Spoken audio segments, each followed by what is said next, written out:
SNDP യോഗം general secretary Vellappally നടേശനെ അദ്ദേഹത്തിന്റെ വീട്ടിൽ ചെന്ന് സന്ദർശിച്ച മന്ത്രി ബിന്ദു കൃഷ്ണയുടെ നടപടിക്കെതിരെ UDF-നും കോൺഗ്രസിനുമുള്ളിൽ പരസ്യ പ്രതിഷേധം ശക്തമാകുന്നു.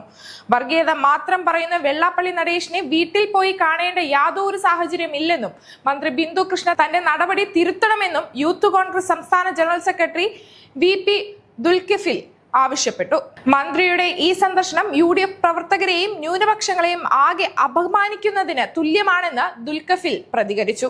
UDF അധികാരത്തിൽ വന്നാൽ കേരളത്തിൽ മാറാട് പോലുള്ള വർഗീയ കലാപങ്ങൾ ആവർത്തിക്കുമെന്ന് പറഞ്ഞ് വോട്ട് ധ്രുവീകരണത്തിന് ശ്രമിച്ചയാളാണ് വെള്ളാപ്പള്ളി എന്ന് അദ്ദേഹം കുറ്റപ്പെടുത്തി.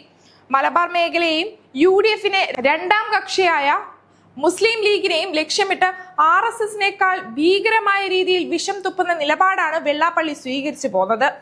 പുതിയ മുഖ്യമന്ത്രി VD സതീശനെ പോലൊരു വ്യക്തിപരമായി അധിക്ഷേപിച്ച ഒരു സാമുദായിക നേതാവിനെ UDF മന്ത്രിസഭയിൽ ഒരംഗം പോയി കണ്ടത് ഒരു കാരണവശാലും അംഗീകരിക്കാനാകില്ല. മന്ത്രിയുടെ സന്ദർശന ദൃശ്യങ്ങൾ വെള്ളാപ്പള്ളിയുടെ ഔദ്യോഗിക പേജിലൂടെ പുറത്തു വന്നത് കോൺഗ്രസ് അണികൾക്കിടയിൽ വലിയ അതൃപ്തിക്ക് കാരണമായിട്ടുണ്ട്.